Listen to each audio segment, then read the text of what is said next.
एक बार की बात है कि किसी गांव में एक गरीब आदमी रहता था जिसका नाम राम था। उसका एक लड़का था जिसका नाम श्याम था। राम व श्याम किराए के कमरे में रहते थे। उसकी पत्नी का देहांत एक गंभीर बीमारी के कारण हो गया था, जिसके इलाज में काफी रुपये लगे थे। राम एक सेठ के यहाँ काम करता था। एक दिन श्याम ने अपने पिताजी से कहा कि मैं भी आपके साथ काम पर जाऊंगा। राम के मना करने पर भी लड़का नहीं माना और राम के साथ सेठ के यहाँ चला गया। राम सेठ के घर की साफ सफाई का काम करता था। राम सेठ की लग्जरी कारों को साफ कर रहा था और श्याम उसे देख रहा था।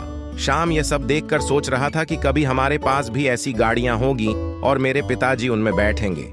एक दिन शाम के स्कूल में अध्यापक ने सभी बच्चों को उनके सपनों के बारे में, जो आप बनना चाहते हो, उस पर निबंध लिखने को कहा। अगले दिन सभी बच्चे अपनी अपनी जो उनके सपने थे उन पर निबंध लिखकर ले आए। अध्यापक ने सभी के निबंध देखे और पास कर दिए। श्याम का निबंध देखकर अध्यापक बोले कि तुमने ये क्या लिखा है? तुम ये बड़ा बंगला, गाड़ी कहां से लाओगे?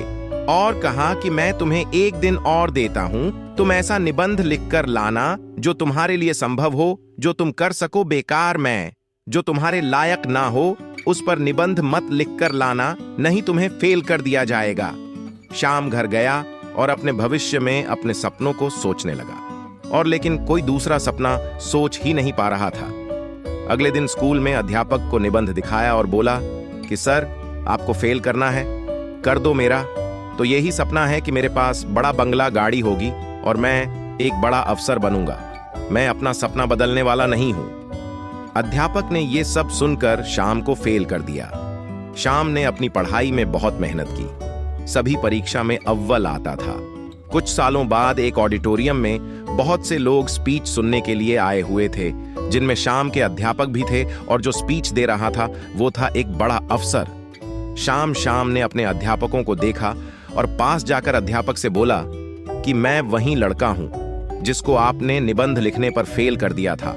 आज मैं कलेक्टर बन गया हूं। मेरे पास गाड़ी है, बंगला है, जिसके मैं सपने देखता था। अध्यापक को बड़ी शर्मिंदगी महसूस हुई। ये छोटी सी कहानी हमें सिखाती है कि हमें जो करना है सिर्फ वही करना है, और सिर्फ वही करना है। उसे करने के लिए पूरी मेहनत करनी चाहिए। एक लक्ष्य बनाकर हम उसे हासिल कर सकते हैं। कैसी लगी आपको ये कहानी? कमेंट करके बताएं। धन्यवाद।